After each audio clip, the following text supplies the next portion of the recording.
Have you ever heard the phrase, "Don't judge a book by its cover"? It's a fairly common saying in some areas around the world. For those who don't know, though, the phrase simply means that you shouldn't judge something based on appearances or what you can only see on the outside. It's quite applicable to many situations, and today's level is no exception. Because even though this level is listed as an A tier mission, it secretly houses the challenge of a B tier.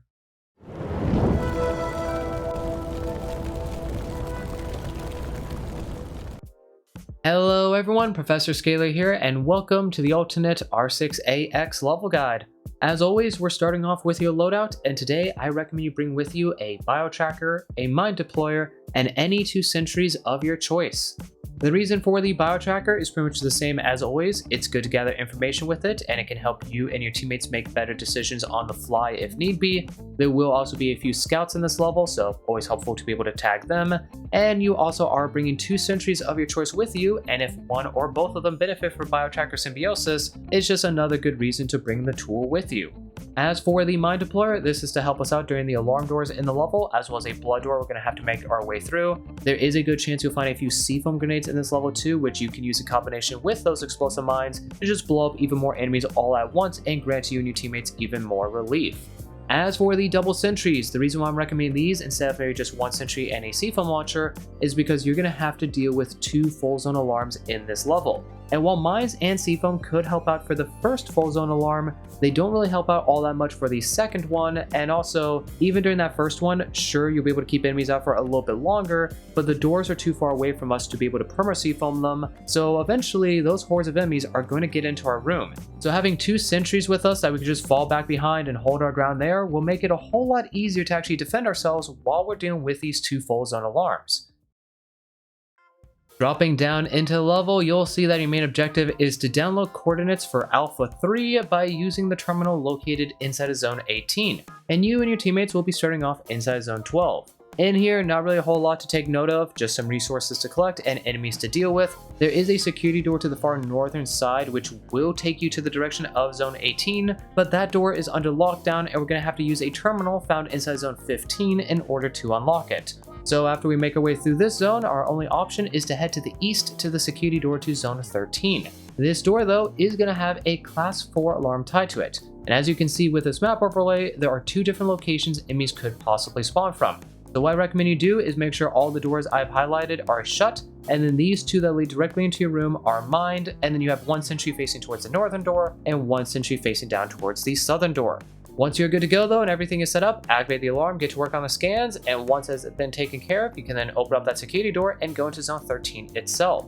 In there are going to be no resources for you to collect whatsoever, but there will be a few giant strikers sleeping throughout here, so you kind of make your way through and just sneak your way past the enemies as there aren't that many giants and the areas are fairly big and wide open, or you could just melee kill them, up to you and your teammates. Either way though, eventually you'll make your way to the end of it, we'll find a security door to Zone 14, and this door is just going to have a full team scan tied to it. Once you finish that, you can head inside, and Zone 14 will have resources to collect, more enemies to deal with, both smalls and big boys, and at the far southern end of it, you'll find a security door to Zone 15. This door though is going to have another Class 4 alarm tied to it, and as you can see with this map overlay, once again, there are two different locations enemies could possibly spawn from. So all three of these doors, just go ahead, simply shut them, and then place a mine on the two that lead directly into your room.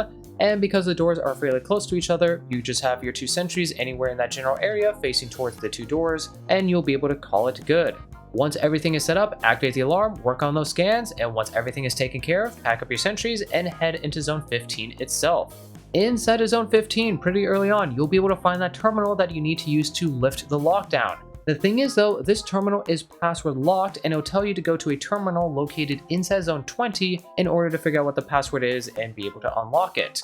Now the security door to Zone 20 is found at the southern end of this area. However, that door is locked and requires a color keycard in order to open it up. So after you clear out the entirety of Zone 15 and grab those resources, go over to the eastern side where you'll find a security door to Zone 16. This door is just simply a full team scan, and Zone 16 itself is nothing all that special. A few more enemies, typically a fair amount of giant enemies, so giant strikers or giant shooters, more resources to collect, and at the back end of it, you'll find a security door to Zone 21. This door is just simply a blood door, so go on ahead, place 1 mine on the door, maybe 2 if you're feeling a little bit spicy, and once you're good to go, open it up, fall back a little bit, let the mines deal with most of the enemies, and then you just kill whatever is remaining. Then once everything is dead, head inside of there, and in there you'll be able to find that color keycard you need in order to get into Zone 20, as well as a pretty fair amount of resources. So grab these, resupply best you can, and once you're good to go, backtrack into Zone 15, go to the security door to Zone 20, put the keycard into it, and then you could just simply do the checkpoint scan that's tied to the door itself. Once that scan is done, the door will automatically open up, and inside Zone 20, no enemies for you to deal with, but there will be more resources to collect, as well as a terminal in the second room, which if you go through the logs, you'll be able to find out that password that you need to unlock the terminal outside in Zone 15.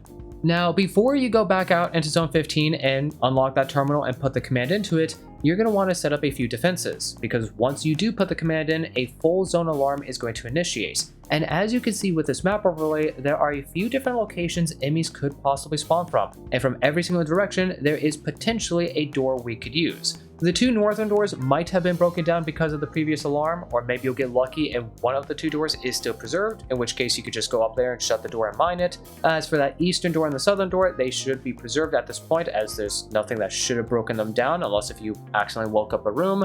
But, you know, in an ideal situation, they are still there, so go out there, shut them, mine them. If you happen to have C-foam grenades, feel free to use them, as this is a good point to use C-foam grenades. And then when it comes to you and your teammates and your sentries, you're just going to be defending up above, where you can see my teammates in the background footage.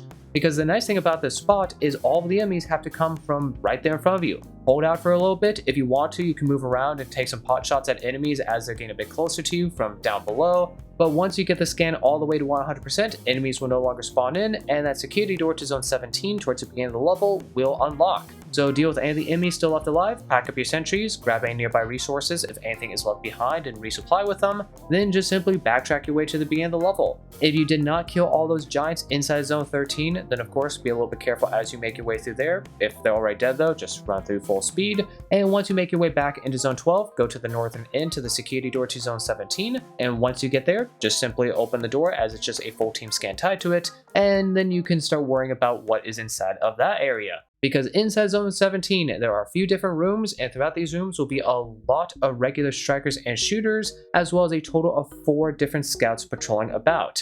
And if you wake up one of them, you're going to want to very quickly pay attention to what direction that scout wave spawned from, because if they spawn from behind you, you could just simply rush out and face them head on, or if they spawn further into the zone, you're going to want to fall back a bit, otherwise there's a good chance that they will wake up even more of the scouts, which can set off a pretty nasty chain reaction.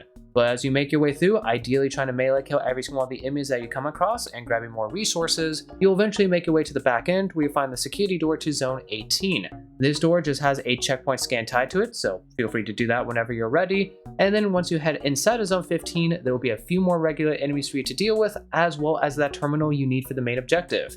And once you go over to it and you put the command into that terminal, it will complete your main objective, but it is then going to teleport you out into the desert dimension. And out here, there's only one way for you to get back, and that is to head over to the terminal out there and put another command into it. The problem though is when you do that, it will initiate another full zone alarm. So what you want to do beforehand is go throughout this area, as there are plenty of resources for you and your teammates to collect, and once you have supplied up best as you can, you're then going to want to defend in one of 2 different locations. One of the spots is up above in the little construction area that you can see me defending in the background footage. This is a pretty nice spot, as the only ways enemies can get to you is either from the staircase to the left or one of the 2 sets of ladders right in front of you, and then you can just place some mines down wherever you want, or have your sentries facing towards the staircase and the ladders and call it good. Or if you want to, you can actually defend down below behind that area, because back here you have some pretty nice cover from the flyers and the armored flyers that will be spawning in during this, and regular strikers and shooters can only really come at you either from the left or from the right, in which case you just have 1 sentry facing left, 1 to the right, and it won't be all that hard to defend against it. Once you have everything set up and you know where you want to defend with your teammates, you just put the command to the terminal, quickly run over to your spot where you defend at, hold on to some med kits or ammo kits while you're doing this alarm so you can resupply throughout it as need be. And then when it comes to dealing with the enemies, just have some people who focus primarily on the regular strikers and shooters on the ground, while other people focus more so on the flyers and the armored flyers, as they can chip away your HP quite a bit if you're not paying close attention to them. And once you get the scan all the way to 100%, you will automatically be teleported back into Zone 18. And at this point, all you have to do is then go over to the security door to Zone 19, which will automatically open up once you return. Inside that zone, you'll be able to find your extraction scan, and it is a silent one. So walk over to it, get into it, wait a little bit for the scan to get 100%. And once it does, you are done and you have completed alternate R6AX. And that's all there is to it. Alternate R6AX introduces players to the armored flyer enemy, also known to some though as the very spicy meatball. And while not all that threatening on their own, they can easily chunk away your HP when in large groups or when not properly focused on. But a few well-placed high damage shots in their open mouth or from behind and you'll be free of them in a matter of seconds. The important thing is just to remember to keep on moving and don't stand in the same place for too long, otherwise their charge up attack will very quickly cause you to fall flat on the floor on your face. As always though, thank you for watching this video all the way to the very end. I do hope that I was able to provide you with some assistance in beating this level. If you have any tips or tricks for this level that you want to share, any questions for me, or you just have something in general that you would like to say, please do let me know down in the comments. Hit that like button if you enjoyed the video, subscribe to the channel if you want to see more from me, and if you want to join my lovely community, there's a link to my Discord down in the description, as well as some other links you might be interested in. Among those links being one to the official GTFO merch store, which, as always, I highly recommend you check out if you're a fellow GTFO enthusiast and you're looking to pick up some sweet merch. Until next time, I don't know about all of you, but this level is making me crave some spaghetti and meatballs, so I think I'll go make some right now. And hopefully, I'll see all you wonderful people in the next video.